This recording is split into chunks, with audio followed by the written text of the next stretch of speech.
మాగంటి గోపినాథ్ 2014లో జరిగిన తెలంగాణ సార్వత్రిక ఎన్నికల్లో తెలుగుదేశం పార్టీ తరపున జూబ్లీహిల్స్ శాసనసభ నియోజకవర్గం నుండి పోటీ చేసి సమీప ఎంఐఎం అభ్యర్థి నవీన్ యాదవ్పై 9242 ఓట్ల మెజారిటీతో గెలుపొందారు. ఆ తర్వాత టీఆర్ఎస్ పార్టీలో చేరారు.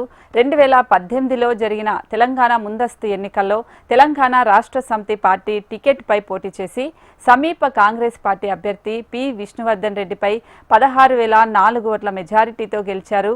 మాగంటి 2018లో శాసనసభలో పబ్లిక్ ఎస్టిమేట్స్ కమిటీ సభ్యుడిగా పనిచేశారు.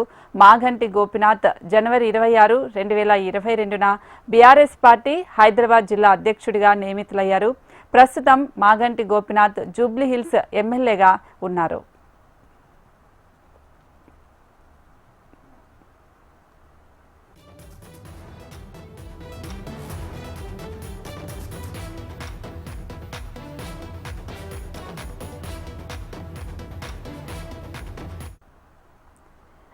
మాగంటి మృతిపై సీఎం రేవంత్ రెడ్డి కూడా సంతాపం ప్రకటించారు.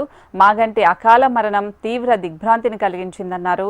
ఆయన ఆత్మకు శాంతి చేకూరాలని దేవుడిని ప్రార్థించానని చెప్పారు.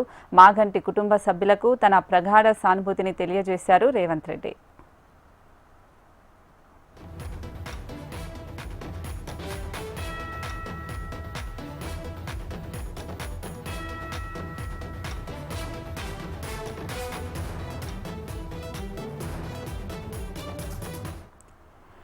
మాగంటి మృతిపై బీఆర్ఎస్ అధినేత కేసీఆర్ సంతాపం ప్రకటించారు. పార్టీకి మాగంటి మరణం తీరని లోటని తెలిపారు. ఎంతో కష్టపడి రాజకీయాల్లో అంచెలంచెలుగా ఎదిగిన మాగంటి సౌమ్యుడిగా ప్రజానేతగా పేరు తెచ్చుకున్నారని చెప్పారు కేసీఆర్. జూబ్లీహిల్స్ నియోజకవర్గ ఎమ్మెల్యేగా నిత్యం ప్రజలకు అందుబాటులో ఉంటూ హైదరాబాద్ నగర సీనియర్ రాజకీయ నేతగా మాగంటి తన స్థానాన్ని సంపాదించుకున్నారని చెప్పారు. ఆయన సేవలను గుర్తు చేసుకున్నారు.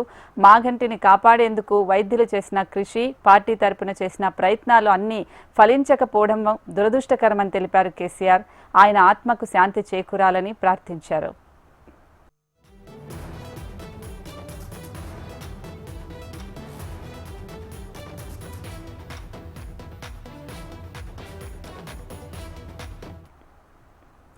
మాగంటి మరణం పట్ల తీవ్ర దిగ్భ్రాంతి వ్యక్తం చేసిన బీఆర్ఎస్ వర్కింగ్ ప్రెసిడెంట్ కేటీఆర్ ఆయన కుటుంబానికి ప్రగాఢ సానుభూతి ప్రకటించారు. గోపినాథ్ లాంటి నేతను కోల్పోవడం బీఆర్ఎస్ పార్టీకి తీరని లోటని తెలిపారు. అలాగే ఎమ్మెల్యే మాగంటి గోపినాథ్ అకాల మరణం అత్యంత బాధాకరమని హరీష్ రావు చెప్పారు. రాజకీయాల్లో అంచెలంచెలుగా ఎదుగుతూ వచ్చిన తన జీవితం ఆదర్శప్రాయమని తెలిపారు. గోపినాథ్ మృతి బీఆర్ఎస్ పార్టీకి తీరని లోటని చెప్పారు హరీష్ రావు. ఆయన కుటుంబ సభ్యులకు సానుభూతి ప్రకటించారు. గోపినాథ్ ఆత్మ శాంతి చేకూరాలని ప్రార్థించారు.